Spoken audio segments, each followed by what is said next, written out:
3월 1일 금요일 앉은 자리 새벽 기도회를 시작합니다. 끝없이 무릎 꿇는 그 복종 아니요 운명에 맡겨 사는 그 생활 아니라 우리의 믿음 치솟아 독수리 날듯이 주 뜻이 이루어지다 외치며 사나니 약한 자 힘주시고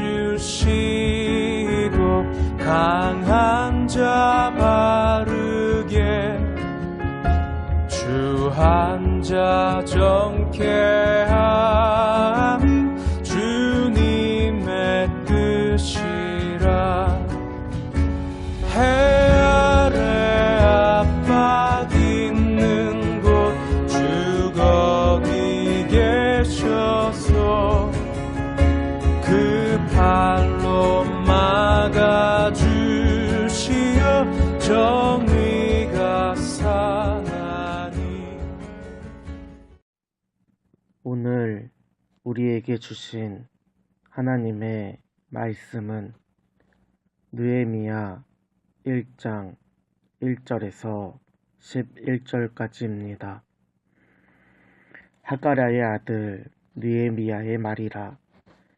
아닥사스다 왕 제20년 기슬루월 내가 수상궁에 있는데 내 형제들 가운데 하나인 하나니가 두어 사람과 함께 유대에서 내게 이르렀기로 내가 사로잡힘을 면하고 남아있는 유다와 예루살렘들의 형편을 물은즉 그들이 내게 이르되 사로잡힘을 면하고 남아있는 자들이 그 지방 거기에서 큰 환난을 당하고 능욕을 받으며 예루살렘 성은 허물어지고 성문들은 불탔다 하는지라.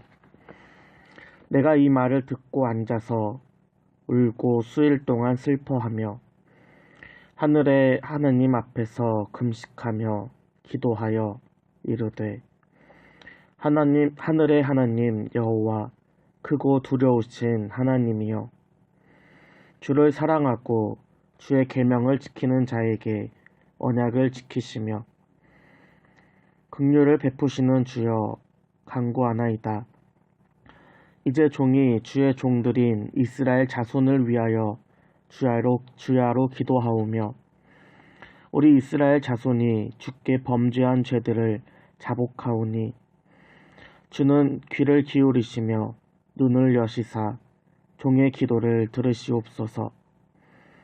나와 내 아버지의 집이 범죄하여 주를 향하여 크게 악을 행하여 주께서 주의 종 모세에게 명령하신 계명과 율례와 규례를 지키지 아니하였나이다. 일적에 주께서 주의 종 모세에게 명령하여 이르시되 만일 너희가 범죄하면 내가 너희를 여러 나라 가운데에 흩을 것이요 만일 내게로 돌아와 내 계명을 지켜 행하면 너희 쫓긴 자가 하늘 끝에 있을지라도 내가 거기서부터 그들을 모아 내 이름을 두려고 택한 곳에 돌아오게 하리라 하신 말씀을 이제 청하건대 기억하옵소서. 그들은 주께서 일찍이 큰 권능과 강한 손으로 구속하신 주의 종들이요 주의 백성이니이다. 주여 구하오니 귀를 기울이사 종의 기도와 주의 이름을 경외하기를 기뻐하는 종들의 기도를 들으시고 오늘 종이 형통하여 이 사람 앞에서 은혜를 입게 하옵소서 하였나니 그때에 내가 왕의 술 관원이 되었느니라. 아멘. 약한 자 힘주시고 강한 자 바르게 주 한 자 정케 함이 주님의 뜻이라 우리의 믿음 치솟아 독수리 날듯이 주 뜻이 이루어지다 외치며 사나니 그 발로 막아주시어 정의가 사나니. 오늘부터 3월이 시작되었습니다. 3월에는 학교에서 새학기가 시작됩니다. 직장에서는 새로운 프로젝트도 시작합니다. 이제 겨울이 끝나고 봄이 시작되기도 합니다. 3월이 되면 우리는 움츠린 몸을 펴고 본격적으로 1년을 시작합니다.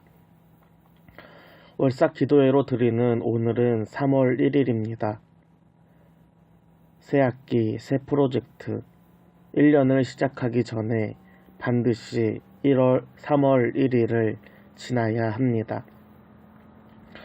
우리나라로 보면 3월 1일은 3.1 만세운동을 기념하는 3.1절입니다. 올해는 3.1 만세운동 100년을 기념하는 해입니다. 오래전 이 나라에 자유가 없고 이 민족의 주권을 빼앗겼을 때 자유를 바라고 내 나라를 꿈꾸며 수많은 사람들이 피와 눈물을 흘렸습니다. 이들의 눈물과 피가 있었기에 오늘 우리가 자유를 누리고 주권을 회복한 것입니다. 오늘 우리가 새롭게 시작하는 느헤미야서에서도 나라와 민족을 위한 눈물이 등장합니다. 오늘 말씀 1절입니다. 하가랴의 아들 느헤미야의 말이라 아닥사스다 왕 제20년 기슬루월에 내가 수상궁에 있는데. 아멘. 느헤미야의 시작은 하가랴의 아들로 시작합니다. 느헤미야를 소개하는데 하가랴의 아들로 소개하는 것입니다. 이는 느헤미야가 유다 민족이라는 것을 의미합니다. 이어서 말씀을 보면 아닥사스다 왕 제20년 기스르월에 내가 수상궁에 있다 라고 기록되어 있습니다. 유대민족인 느헤미야는 지금 바벨론의 수도 수상궁에 머물러 있습니다. 바벨론의 수도에서 느헤미야는 바벨론 왕의 영향 아래 있습니다. 느헤미야는 유대민족이었지만 유대민족과는 거리가 먼 상황이었습니다. 그러나 느헤미야의 마음은 유다와 예루살렘을 향하였습니다. 어느 날 예루살렘으로부터 하나니와 몇 사람이 느헤미야를 찾아왔습니다. 유다와 예루살렘의 소식이 궁금한 느헤미야는 그들의 소식을 물었습니다. 사로잡힘을 면하고 남아있는 자들이 거기에서 큰 환난을 당하고 능욕을 받고 있습니다. 예루살렘 성은 무너지고 성문들은 불탔습니다. 바로 하나니가 전한 유다와 예루살렘의 소식입니다. 시드기야 왕 때에 유다는 바벨론의 느부갓네살 왕을 통하여서 멸망하였습니다. 그때 수많은 사람들이 바벨론의 포로로 끌려갔습니다. 그 와중에 가난한 백성들은 유다 땅에 남겨졌습니다. 또한 예루살렘에는 느헤미야 이전에 스룹바벨과 에스라를 통하여 귀환한 포로들도 있었습니다. 느헤미야는 하나니를 통해 이들의 소식을 들은 것입니다. 귀환한 포로들과 남은 자들의 큰 환난과 능욕을 당하였습니다. 예루살렘 성은 허물어지고 성문은 불타 사라졌습니다. 누구도 유다와 예루살렘 주민을 보호할 수 없습니다. 이방 군대나 도적들이 나타나면 속수무책으로 빼앗기고 목숨을 잃기도 합니다. 이방인들은 유다 민족을 향하여서 손가락질하며 조롱합니다. 그러나 남은 자들에게 그리고 예루살렘 주민들에게 가장 큰 환난은 영적인 타락입니다. 포로에서 귀환한 사람들은 이방 세력에 짓눌려서 무기력하게 사명을 잃어버렸습니다. 백성을 격려하며 하나님께로 이끌기보다 상황과 환경을 보면서 사명을 잃고 좌절한 것입니다. 민족의 환난과 고난을 듣고 느헤미야는 슬퍼하였습니다. 그 즉시 궁의 음식을 멈추고 금식하며 기도하였습니다. 느헤미야는 하나님을 향하여 기도합니다. 하늘의 하나님 여호와, 크고 두려우신 하나님께 부르짖었습니다. 하나님은 하늘의 하나님이십니다. 온 만물의 주인이시며 모든 것을 통치하시는 전능하시고 전지하신 분입니다. 하나님은 모든 만물의 경배를 받으시는 분입니다. 그런 하나님이 이스라엘과 언약을 맺으신 것입니다. 느헤미야는 이어서 주를 사랑하고 주의 계명을 지키는 자에게 언약을 지키며 긍휼을 베푸시는 주께 간구합니다. 하늘의 하나님, 두려우신 하나님께서 친히 사람과 약속을 맺으신 것입니다. 출애굽 당시 하나님께서 모세를 통하여 이스라엘 민족과 언약을 맺으셨습니다. 오늘 말씀 8절 9절에 보면 이렇습니다. 만일 너희가 범죄하면 내가 너희를 여러 나라 가운데에 흩을 것이요 만일 내게로 돌아와 내 계명을 지켜 행하면 너희 쫓긴 자가 하늘 끝에 있을지라도 내가 거기로부터 그들을 모아 내 이름을 두렵고 택한 곳에 돌아오게 하리라. 아멘. 이스라엘이 하나님께 범죄하고 떠나면 여러 나라 가운데 흩으시고 다시 돌아와 회개하면 그리고 계명을 지키면 흩어진 민족이 하늘 끝에 있을지라도 그들을 다시 모으시겠다라는 것입니다. 하나님과의 언약을 위하여 느헤미야는 민족을 대신하여 회개합니다. 우리 이스라엘 자손이 주께 범죄한 죄들을 자복하오니 주는 귀를 기울이시며 눈을 여시사 종의 기도를 들으시옵소서. 나와 내 아버지의 집이 범죄하여 주를 향하여 크게 악을 행하여 주께서 주의 종 모세에게 명령하신 계명과 율례와 규례를 지키지 아니하였나이다. 유다가 멸망한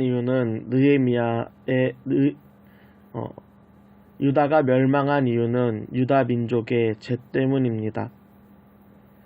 이들은 하나님과 말씀을 멀리하고 우상 숭배를 가까이 하였습니다. 그들 스스로 하나님을 버리고 이방신을 섬겼습니다. 하나님께서는 언약대로 이스라엘과 유다를 흩으셨습니다. 그러나 예레미야는 민족의 죄를 회개하였습니다.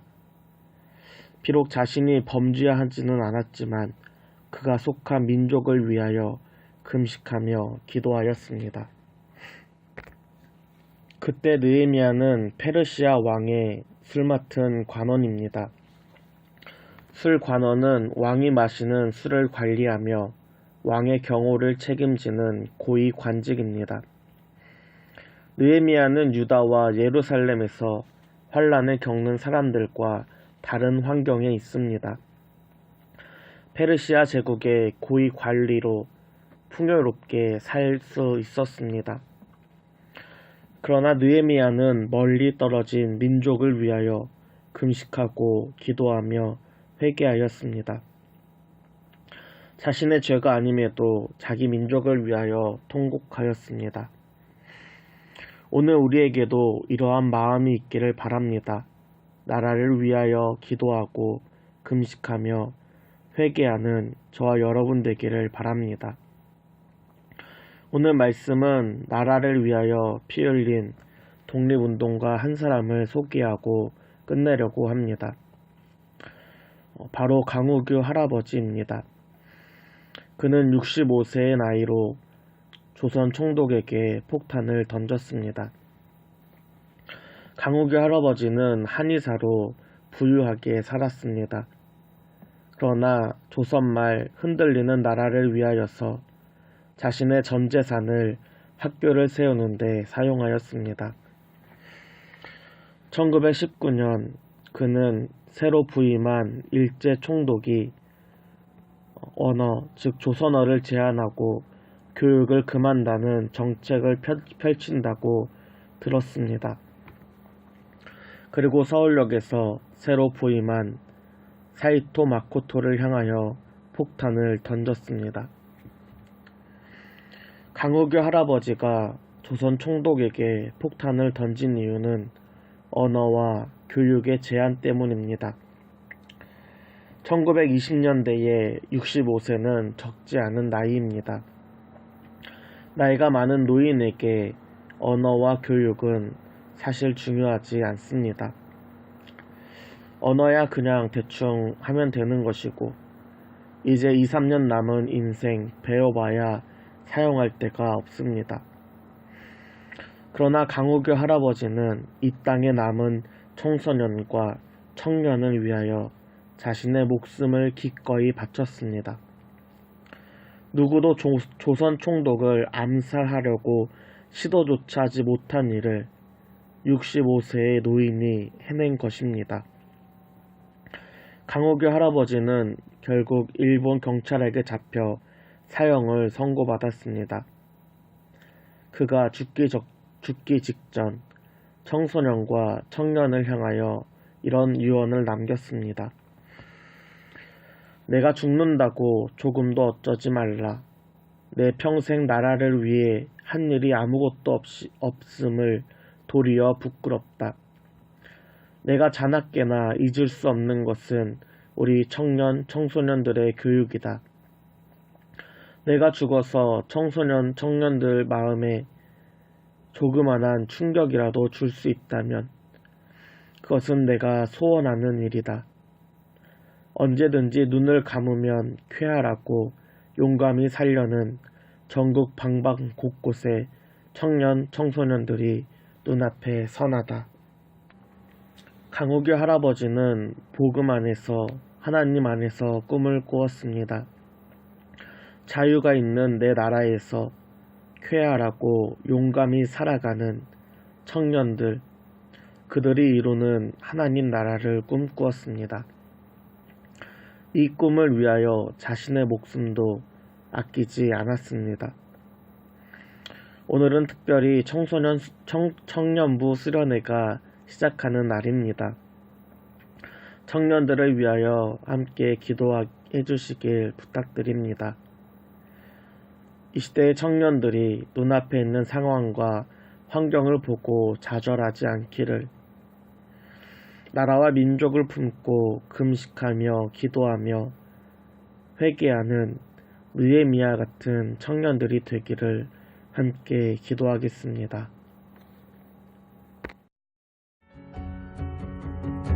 뜻없이 무릎 꿇는 그 복종 아니요 운명에 맡겨 사는 그 생활 아니라 우리의 믿음 치솟아 독수리 날듯이 주 뜻이 이루어지다 외치며 사나니 약한 자 힘주시고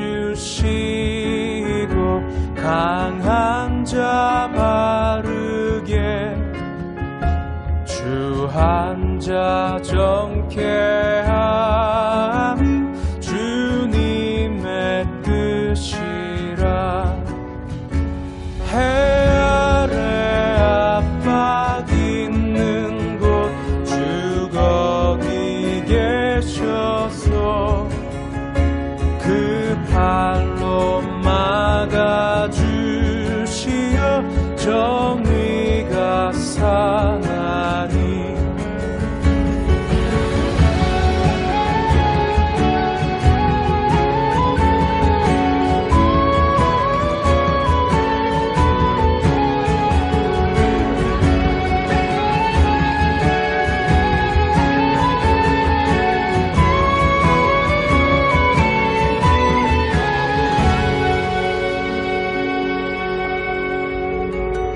약한 자 힘주시고 강한 자 바르게 주한자 정케함이 주님의 뜻이라. 우리의 믿음 치솟아 독수리 날듯이 주 뜻이 이루어지다 외치며 사나니. 그 발로 막아주시어 정의가 사나니.